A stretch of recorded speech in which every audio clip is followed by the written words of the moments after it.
What up, everybody? So it looks like there's some updates going on the whole Mizkif Emiru drama. It's really kind of a legal thing, so we're going to let Legal Mindset handle it. Like, comment, subscribe, and let's just go ahead and get straight into it.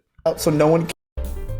Emiru has filed her motion to dismiss in the case against Mizkif, which also involves Asmongold. We're going to get into all the parties today, particularly Emiru's defense and the little chink in her armor, which might mess up her motion to dismiss. Of course, as you guys already know, Emiru accused Mizkif of a lot of, things, him, being angry, coming at her, potentially essay, all of that stuff. Mizkif kind of making an apology. People really weren't feeling his apology, and they've kind of been, crucifying him these last, few month or two, something like that. Mindset, we teach you to be your own judge. I'm Andrew Esquire, American attorney. This is a Fast Facts video, the quick and dirty version of the latest in legal news. So in case you've been hiding under a rock, we've got the plaintiff here, Mizkif, who filed a defamation lawsuit against Asmongold, Emiru, OTK, and Mythic. And lately there's been a clip. I can't lie, this is the first Mizkif potential W that I've seen in a while.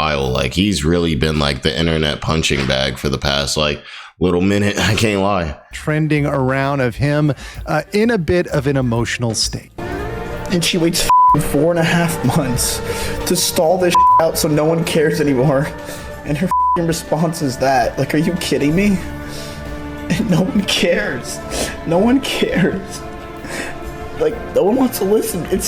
Let's be real here. The things that he's been accused of are literally the worst thing. It's literally the last thing that you can play with. And the last, thing that you would want on your name is a reputation. I really can't think of anything worse that somebody could be accused of that people would really, Let me know if you guys can think of something worse, But, obviously, other than, deleting somebody, Something like that. But if the internet comes out, especially if you have a large following like Mizkif, obviously he's not getting the viewership that he, used to really have. But it's a lot of people hating. We all like to act like we're all tough and, the internet doesn't really affect us and everything. But what I'm saying? It'll bother you. It'll get to you. It's so unfair. They go up my throat for cheese clips and say I'm an abuser, and that's her response. Her response is literally that it's her emotional version of it. Are you kidding me? So we're gonna get into that today and what he's talking. That's true. The emotional version of it. We don't want the emotional version. We want the logical version. We want the facts. We want to know what really happened, not how somebody interpreted what happened. Talking about and the little issues we have with Emiru's defense. Then we of course have Emiru over here, who's the defendant, and she seemed from the beginning pretty prepared for litigation, knowing that litigation was going to come. I would not be surprised if he tries to sue me for the stream that I did today and for coming out about him, not because he thinks that he would win, but for PR reasons, like a slap lawsuit. It'd be interesting if that happened, and I wouldn't be opposed to people finding out more of the truth and things that I didn't even talk about today and what else he's been lying about. And I'm sure there's also plenty of things that even I don't know about. So it seems like from the beginning, Emiru was prepared for a lawsuit. Yeah, definitely looked like she was ready. That to me sounds like somebody who's got all their ducks in a row and they're basically hey, if you want to bring it, go ahead and bring it. You know what I'm saying? It's when you got to play a video game against somebody and you already know you're going to beat them. You're you walking into the tournament, shoulders back, you ready, you're not playing around. Part of a lawsuit is going through the steps, is going through the motion. So this is yet another part of the lawsuit that we have to get through. And of course, let's not forget Asmongold, who's part of this, and I'm going to reflect upon his defense in light of Emiru as we get into the facts here. So let's go with our opening statements. So Mizkif filed this defamation claim and other claims against OTK, Asmongold, Mythic, and Emiru. All evidence involves statements on Mizkif and Emiru's relationship. So it's all stuff that involves their relationship and how their relationship went down. Many comments and admissions were made by Mizkif himself, although some of the stuff and evidence has been submitted are Emiru's comments, and obviously her initial statement is part of the evidence. But both now procedurally, Asmongold and Emiru have filed motions to dismiss. And it's very important to get into what that exactly means. So a motion to dismiss, and you can see right here the filing that was just filed by Emiru.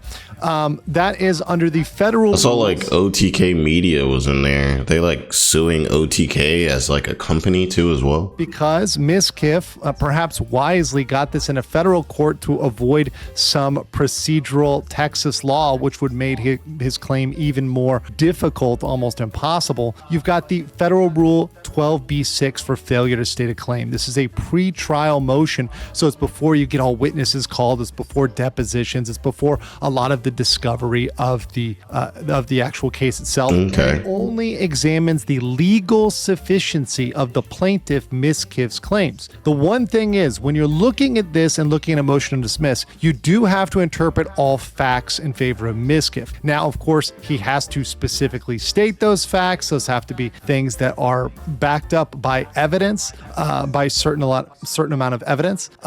And you also have to ignore legal conclusions or just statements of the elements. So if he's just going through there saying, well, these are the elements of the crime, and I think she did the elements of the crime, that's not enough. You've got to back that up by saying, okay, here are facts that support that, right? And then those facts can be So, he's basically just saying like, she's going to have to bring the evidence to prove that this is happening, not really just state it. interpreted in favor of Mizkif. And an important note here is Mizkif is trying to amend his complaint to add facts that the first version of his complaint didn't have. And both of them, Asmongold and Emiru, are trying to prevent that. Emiru goes into a little bit more detail with her comments on why that should be prevented. I see you guys just probably see the outfit change here. It's a new day. Let's keep going. A pre-trial motion, so it's before you get all witnesses called, it's before depositions, it's before a lot of the discovery of the actual case itself, and it only examines the legal sufficiency of the plaintiff Mizkif's claims. The one thing is, when you're looking at this and looking at a motion to dismiss, you do have to interpret all facts in favor of Mizkif. Now, of course, he has to specifically state those facts. Those have to be things that are backed up by evidence, by certain amount of evidence, and you also have to ignore legal conclusions or just statements of the elements. So if he's just going through there saying, well, these are the elements of the crime, and I think she did the elements of the crime, that's not enough. You've got to back that up by saying, okay, here are facts that support that, right? And then those facts can be interpreted in favor of Mizkif. And an important note, I feel like that's everything though. Am I wrong though? Like everything court-wise is like you can't just say things, like you have to provide facts, for it. I don't know. You guys probably know more of the legal stuff than me. Here is Mizkif is trying to amend his complaint to add facts that the first version of his complaint didn't have. And both of them, Asmongold and Emiru, are trying to prevent that. Emiru goes into a little bit more detail with her comments on why that should be prevented. But Mizkif did not do a good job of including a lot of facts in its initial complaint, which is why it was absolutely so laugh-worthy. But there may be an issue here, a very, very specific issue here with Emiru's motion to dismiss. So the issue is, in Texas, it's defamation per se to accuse someone of a crime or imputations of serious sexual misconduct. And SA, right, you see it right there, is a felony which falls under both categories. So it's I was like, accusing somebody of SA is pretty much the worst thing you can do. I mean, it's going to be career ending, socially ending, pretty much every facet of your life. It's pretty much crushed. Like it's really crazy. Even something like an allegation that can be completely baseless and untrue can, especially for a man, can have, your friends will all like, treat you different. They all won't hang out with you, it'd be hard to find any work, things like that. So, it's definitely not something you want to play around with. And there definitely should be consequences, for people who, come out and just, say these things, and if you are going to say these things, at least, I would say come out with a good spirit, come at it with, looking for the facts, not necessarily trying to be emotional about it. And of course, like, if the situation hasn't been handled yet, make sure to say like, it's alleged, that kind of thing. both a crime and an imputation of serious sexual misconduct. So both of those things are defamation per se. So if you have that information out there, you would interpret that, okay, that's defamatory. And of course, just for those that don't know, the crime of SA generally requires some sort of physical contact, right? So that's something that's going to be required. And as of yet, and we know this is going to be a big point of contention too, you know what I'm saying? You know, like what exactly is SA and like how does it match with the stories? You know what I mean? Because throwing plushies isn't necessarily SA, you know what I mean? do not have any injunction or criminal complaint against Mizkif that's been filed for SA. But which brings us to the problem. The problem is, looking at Emiru's statements in the transcript, she used the language of SA at least 3 times during her main speech, which you can go through, and these are timestamps from the transcript, which was submitted to the court. We can read that today. Today, I'm finally going to be opening up about the psychological and domestic abuse, stalking and harassment, sexual assault, and threats of blackmail that Mizkif has done towards me and some of these issues which are ongoing. That's number. I mean, that sounds to me like she just straight up said, like she straight up used the word, like she is, and threats of blackmail. Yeah, I mean, that's not a good look. Has done to me in some of these issues which are still going. So she's implying that he's still out here like stalking, maybe harassing her, things like that. That's not looking good for Emiru, I can't lie. 1. Number 2, she opens up by saying, but because of the past incidents during like other fights and times I would try to separate myself from him, past incidents during those times of him manipulating me into staying close with him and giving him more chances, sexually assaulting me, the abuse, and just generally not being a very nice person. I mean, to me, I don't know. Let me know what you guys think, but it sounds like she's just straight up saying like he SA'd me, like in her statements. Like, it doesn't seem like she's even like beating around the bush. It doesn't even seem like she's trying to imply it. I don't even know why this would be a legal game, because it's not even something I know they're saying is up to her interpretation, but I'm just saying, like, she's definitionally using the word and what you would assume would be the correct context for the word and targeting it at him. You know what I mean? Like, I don't know how else this could really be interpreted. You know what I mean? And then last but not least, I'm so grateful for how things are now. It was very difficult, but I'm very proud of myself for making the choices that I did to end up where I am now. And yeah, that's my story of dealing with psychological and domestic abuse, sexual assault, stalking, and being threatened on if you know I ever talked about it. So there you go. You see the instances of her bringing that up. And this was definitely something that Emiru's lawyers knew that Mizkif was going to bring up because of that law, because of the defamation per se. And you do have this statement here. So this statement here seems to be the thing we have in the record that would go towards that, or towards her interpretation of okay, it. this is good. Which is the statement, we cuddled for about 30 minutes and started to kiss. She said that she was okay with this on her stream, and I started to advance to the next stage because I thought that's what she wanted. She yelped, and I immediately sprung up and was scared if I did anything wrong or did something or did wrong in general. I got scared and left the house. I apologize if that made Emmy uncomfortable for me not saying sorry, and I wish I had said sorry back then. So that, you know, I'm just like trying to picture the interaction too. Like, I'm thinking like, so he like, I mean, I'm just trying to like, you know, visualize this. So you're at a girl's house or something. You try to kiss her. She rejects the kiss. She doesn't want the kiss. She yelps. Bro said he got up and like immediately left the house. I'm just trying to think, like, was there no conversation around this? Like, I'm wondering like what did she say? Really, what was her response? Like, he just like got up, he goes for the kiss, she's like, oh, and he's just like, he's gone now, like he just leaves, you know what I mean? Like, I don't know, I mean, I don't know, it just seems like a story or a sequence of events that's hard to believe, but we can only go with what we have, Was the incident which perhaps she was interpreting that. It's the one we have from the record. Of course, this is Mizkif's own statement. Now, Emiru's defense here, and this is the position she filed in this recent filing, is that under Texas law, even a verifiably false statement is not defamation if the context reveals the statement was a reflection of an opinion, not a statement of fact. So they're trying to lean on the fact that saying, hey, this was more of an opinion than a statement of fact. Here within the context of the that's a crazy loophole there. It's like let's say I say you're a glizzy gobbler, I guess we could say. You know what I mean? Like you know what, everybody's gonna know what I mean when I say you're a glizzy gobbler. Does that mean I can just go in a court case and I can be like, no, I actually meant a hamburger gobbler. I just sometimes call hamburger gobblers glizzy gobblers.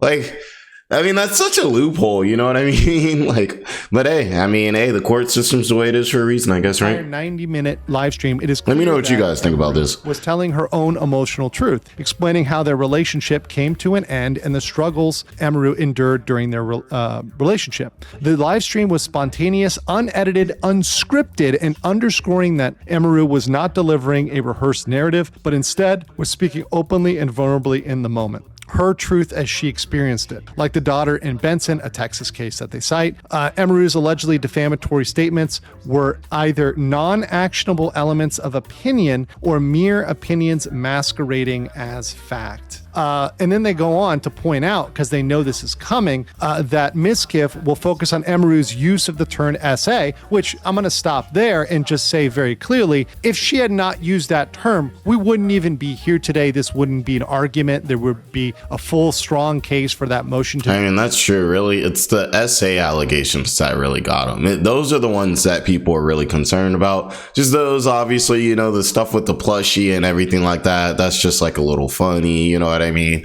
But yeah, those are the allegations that really are the ones that are career ending. So those are the ones that people really want the answers to.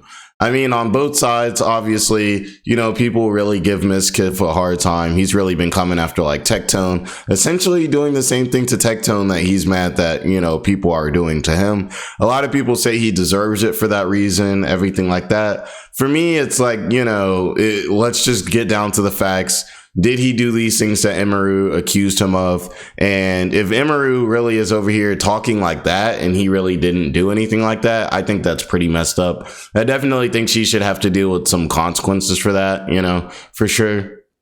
And obviously on the other side of it, if there's a lot of validity to a lot of the stuff that Emiru's saying and Mizkif actually, really was just that nasty of a partner, then, I can't, obviously we wouldn't agree with that at all over here. Dismiss, but using that terminology is really what got her in that position. So without a doubt, without use of those words, there would be no position for Mizkif to hang his hat on here based on his own statements of his behavior. Let's continue.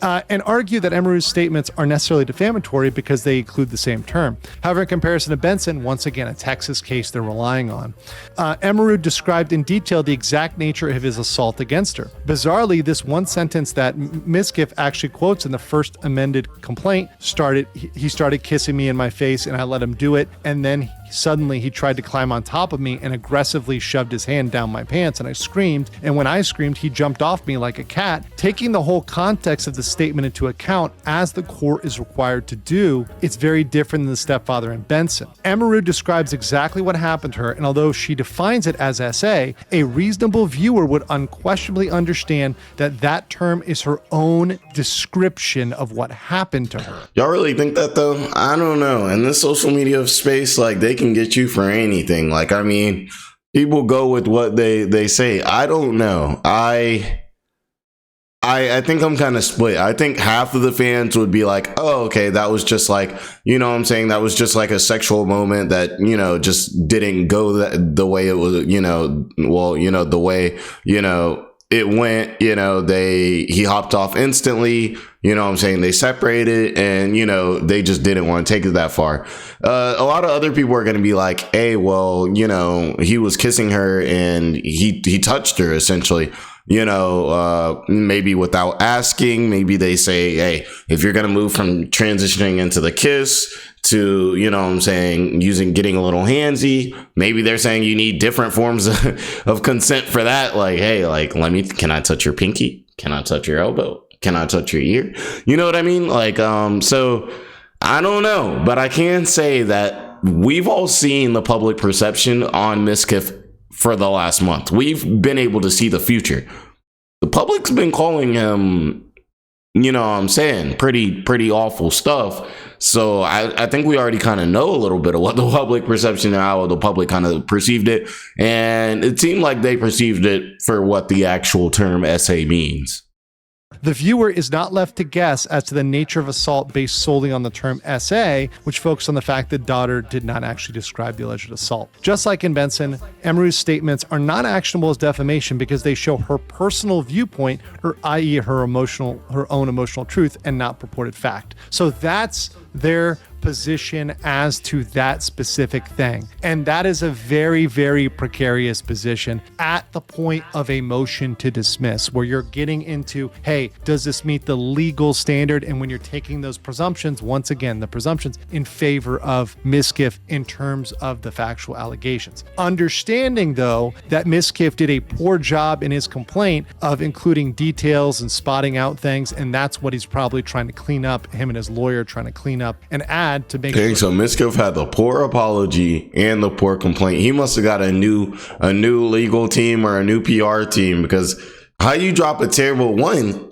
I don't know how that man dropped that apology and somebody on his team, because you guys know a lot of these guys, they have like teams and stuff like that. Nobody on his team was like, hey bro, like that's not it. Like, I mean, half of the stuff that he was accused of by her, like obviously not the SA. He like actually like proved that it happened by he basically confirmed that it happened, you know. So I know that apology really was a big strike, and then I'm assuming, you know, the first motion obviously didn't help at all. So now he's going on the offensive, it looks like. Survive a motion to dismiss, but this is their defense. So what do we look at? Well, in defamation in general, we're going to look at this how a reasonable person would look at this. So overall in the context, right, the fact finder, right, the jury at a certain point, right, earlier on, we can look for summary judgment and motion to dismiss. These are going to be the judge is going to be making the decisions, but you're going to be looking from a reasonable person's standard. And Emiru's problem, or fundamental problem, is that she repeated those words and also used them in the context of other crimes. And that would leave an implication that it was the criminal definition, right? And even if it wasn't, once again, we go back to Texas law, there's the imputation of serious sexual misconduct, which can also be defamation per se. However, here's the problem for Mizkif, and this is not just a clear thing where Mizkif is at the complete advantage. They're public figures, and the burden is on Mizkif to prove that Emiru did this with malice. So that is a higher standard. So I feel like that's going to be hard to prove. Like, how would you prove that? It's not like she's sending out messages to people. Yeah, you know, I got to expose Mizkif, like, got to ruin his life. You know what I mean? That one I think is going to be super hard. How do you even prove that? Like, she went online, she told her story. How?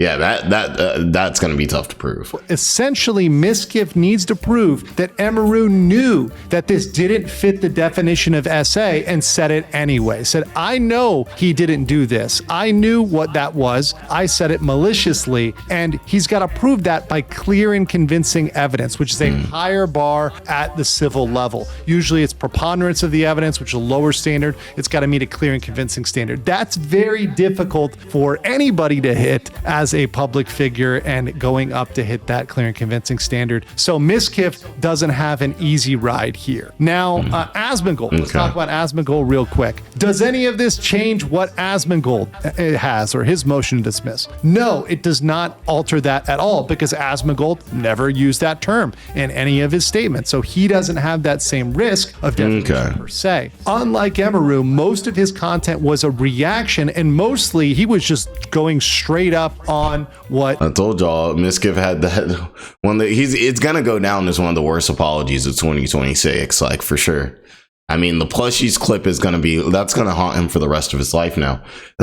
Yeah, you know, she was throwing pluffies at me. I was scared for my life, so you know, I started punching holes in the wall. Like I don't know how he could say like that kind of thing. Obviously, he said it differently, but you know what I'm saying, with the context, it just sounds so bad. It's like, do you think these things are equivalent? Wall punching and plushie throwing? Like, you thought people were gonna look at you like the victim? Mizkif was saying. Now, Emiru was telling her original story. That was kind of the original telling of the story. So there's nothing to react to at the beginning of the story, obviously. So Asmon was in a different position and could be more careful. But I wouldn't change any expected outcome for Asmongold based on Emiru's defense. So let's go to the judgment. So in my judgment, Asmongold can still likely gain a dismissal. I think he has very good grounds for that, and nothing about Emiru's defense changes his chances from being good with a dismissal. However, Emiru is in a difficult position, a much more difficult position than Asmongold comparatively, because she repeatedly used that word. And the emotional truth argument, right? And mind you, this is not trial yet. This is not even summary judgment, which is a later stage. It's not the strongest argument for a motion to dismiss. So I could see Emiru losing a motion to dismiss and then proceeding with the trial. And in the clip we watched in the beginning of this video, you saw how Emiru appears prepared for trial, prepared to go to discovery, prepared to have things gone out,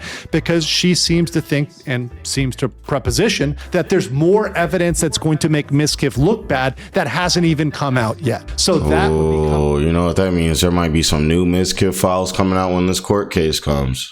Oh, that's going to be interesting to see, because now it's like Mizkif was obviously the one holding the L's at the beginning and has been for pretty much this entire fight.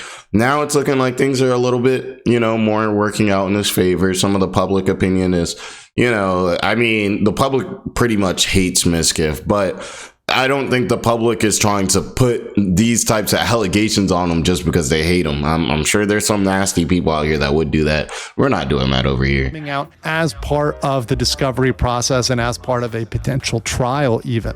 Now, Mizkif still has that super high bar as a public figure to show malice, but at this point, if you're weighing all the factors, let's say that Emiru was to lose a motion to dismiss, right? And she was not to be granted that motion to dismiss.